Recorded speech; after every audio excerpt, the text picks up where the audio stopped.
올해 막 30이 된 여자입니다. 저와 나이가 1살 차이밖에 안 나는 남자친구도 홍기가 차니 두 사람 다 슬슬 결혼 생각을 하고 있습니다. 연애한 지는 2년이 조금 덜 되었습니다. 남자친구도 저도 둘 다 대기업을 다니고 있는 직장인이에요. 저희 집이 형편이 좋은 건 아니지만 어머니도 아버지도 두 분 다 공무원으로 은퇴를 하셨기 때문에 노후 준비는 다 되신 거나 마찬가지입니다. 제 위로 언니가 한 명 있는데 언니도 벌써 시집을 간지 3년이 넘었고 현재도 별탈 없이 잘 살고 있습니다. 남자친구가 그간 저한테 말해준 내용만 들으면 집안도 괜찮은 편이고 요즘은 시국이 이래서 다니지 못하지만 전에는 가족들끼리 해외여행도 자주 다니고 했답니다. 직접적으로 부모님에 대해서 이야기 꺼낸 건 없지만 가끔 흘러가는 식으로 말하는 걸 들어보면 부모님 노후 준비도 다 돼 있다는 듯이 말했거든요. 서로 결혼 생각이 생기다 보니 집안 이야기도 하게 되고 서로 현재까지 얼마나 돈을 모았는지 그런 이야기를 하게 되었는데요. 남자친구는 학사장교 출신이라 취직한 기간이 얼마 되지 않습니다.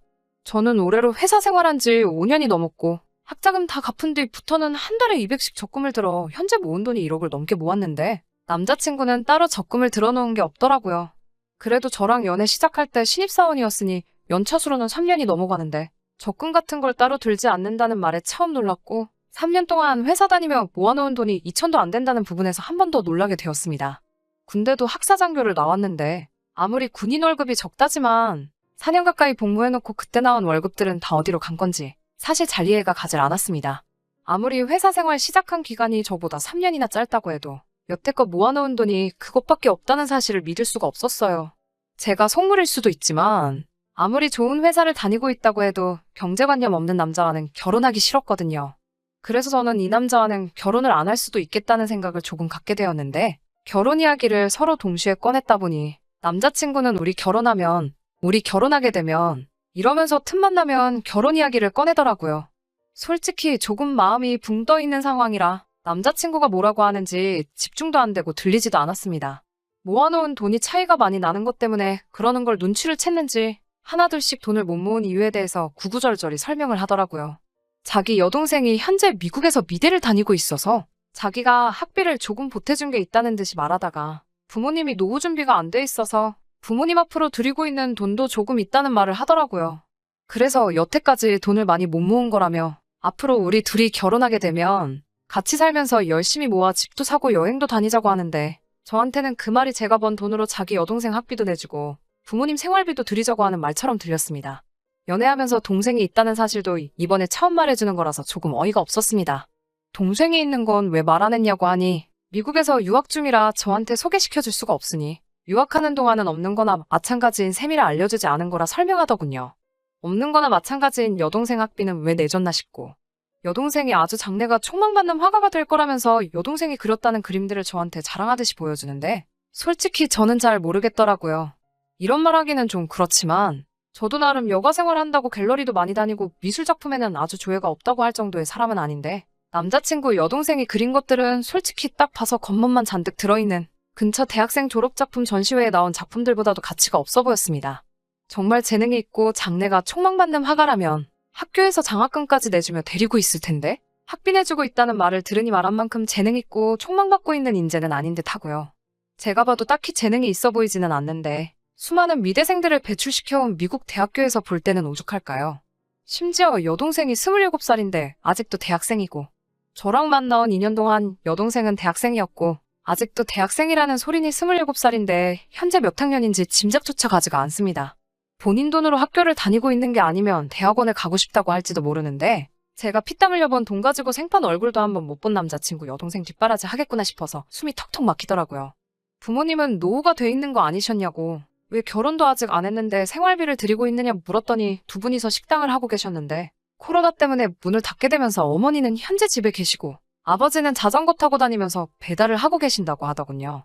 거기서 제가 말을 잇지를 못했어요. 노후 준비가 다 되셨다는 분들이 자전거 끌고 이 추운 날에 배달 일을 하고 계신다니? 배달 일을 하시는 분들을 무시하거나 하는 것은 아닙니다. 다만 노후 준비가 다 되고 은퇴를 하셨다는 듯이 설명해왔던 남자친구의 부모님이 현재 하던 사업이 망해서 생계를 목적으로 배달을 하고 계신다는 사실을 믿을 수가 없었어요. 정말 제가 누구에게는 속물처럼 보일 수도 있지만 결혼은 현실이잖아요. 그래서 저는 우리 결혼하는 거 조금만 더 생각해보고 싶다고 남자친구한테 말했습니다. 그랬더니 남자친구가 섭섭해하면서 저를 보고 돈 밝히는 여자 취급을 하더군요. 연애하는 내내 그렇게 안 받고 그런 제가 좋아서 결혼을 결심했는데 어떻게 저보고 그럴 수 있냐며 너무하다고 자기의 믿음을 배신했다는 식으로 말을 해왔어요. 배신이라는 말에 저도 확 열이 받아서 한마디 했습니다. 부모님 노후라도 돼 있었다면 같이 알뜰살뜰 살면 된다지만 그런 것도 아닌데다가 27살에 미국에서 학비 지원받으며 살고 있는 여동생까지 있다면 제가 이런 생각 충분히 할 수 있는 거 아니냐 따졌어요. 그리고 여태껏 부모님 노후 준비가 다 되어 있다는 듯이 속여온 게 누구냐며 한마디 했습니다. 그러자 남자친구가 하는 말이 자기 월급으로 부모님 잠시 몇 년만 도와드리면 안 되겠냐고, 그동안 제 월급으로 생활해도 제가 벌이가 많은 편이니 충분하지 않냐고 하더라고요. 이 시국이 끝나면 부모님이 노하우가 있으니 식당을 다시 열어 일어나실 거고 그때까지만 기다려주면 자기도 제 부모님한테 아들처럼 잘하겠다는 말을 하더라고요. 어이가 없어서 아무 말도 나오지 않았습니다. 고작 한다는 말이 제가 번 돈으로 생활을 하고 자기가 번 돈으로 자기 가족들 뒷바라지를 하겠다고 당당히 선언하는 모습 때문에요. 내가 호구로 보이냐고 소리를 질렀어요. 부모님하고 여동생 지원해주는 걸 그만한다고 해도 모아둔 돈이 한 푼도 없어 결혼도 할까 말까인데 무슨 배짱으로 그런 소리를 하느냐고 한마디 했어요. 그랬더니 짜증을 부리면서 그러면 자기가 부모님이랑 여동생 다 버리고 너랑 결혼하면 좋겠냐고 소리를 치더군요. 그래서 남자친구에게 나랑 헤어지고 넷이서 행복하게 살면 되는 걸 가지고 부모님하고 여동생을 뭐하러 버리냐고, 나 하나 때문에 가족까지 버릴 필요 없다고 했죠. 그랬더니 저보고 완전 김치녀 신부 아니냐고 하면서 여태까지 저를 만난 시간이 아깝다며 성질을 부리고 혼자 가버리더라고요. 그리고 그 뒤로 전화도 안 받고 며칠째 전화 연락이 통 안 되네요. 이거 헤어진 거 맞죠?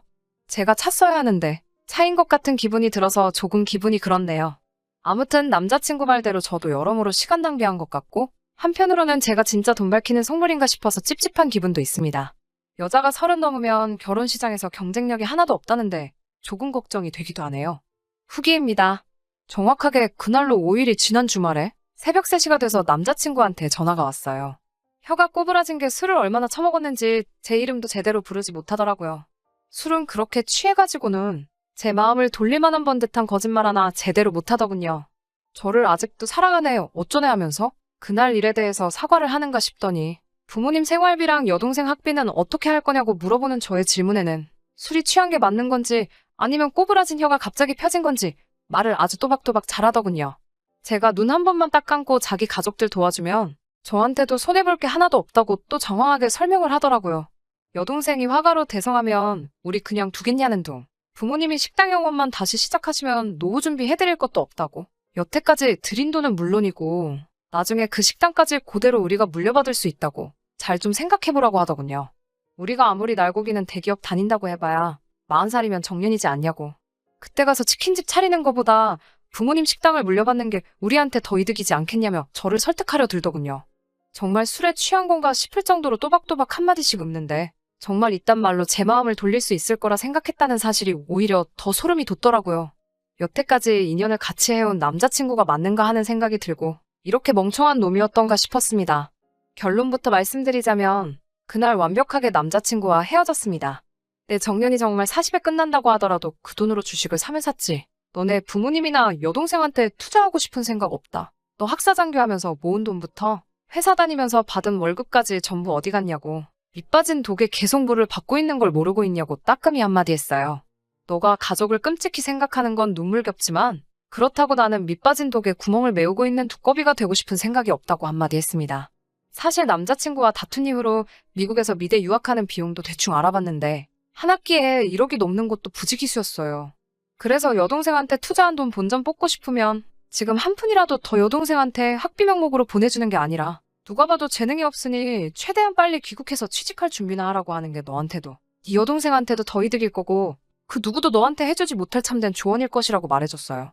그때는 저보고 김치녀의 속물이라고 그렇게 성질을 내더니 그런 말을 듣고도 그래도 저한테 다시 한 번만 생각해보면 안 될까 하면서 애걸복걸하는 모습이 조금 안쓰럽기는 했습니다. 하지만 그 와중에도 자기 가족들 지원해주고 싶다는 뜻을 굽히지 않는 모습에 여기까지가 끝이라는 생각이 들었어요. 남자친구와 통화를 하면서 제가 조금 말을 심하게 하긴 했지만 여태까지 만나온 정이 있어서 해준 최선의 충고라고 생각합니다. 그렇게 남자친구에게는 제가 할 수 있는 최대한의 충고를 해주고 후련하게 헤어지자고 선언했습니다. 솔직히 일전에 남자친구가 저한테 화내면서 저를 차버린 것 같이 말하고 헤어진 게 내내 마음에 걸렸는데 이렇게 찰거머리처럼 매달리는 남자친구 떼어내버리니 속 하나만큼은 정말 후련하네요. 제가 나이가 많아서 이 남자보다 더 좋은 사람을 만날 거라는 보장은 없습니다. 하지만 적어도 저를 자기 가족들 뒷바라지하는데 사용할 목적으로 결혼을 하고 싶어 하는 사람보다 진정 저를 아껴주고 두 사람의 미래를 같이 그리고 싶어 하는 사람을 만났으면 좋겠네요. 끝까지 들어주셔서 감사합니다. 오늘의 사연은 여기까지입니다. 구독과 좋아요, 알람 설정 부탁드리고 더 좋은 사연으로 다시 찾아뵙겠습니다. 감사합니다.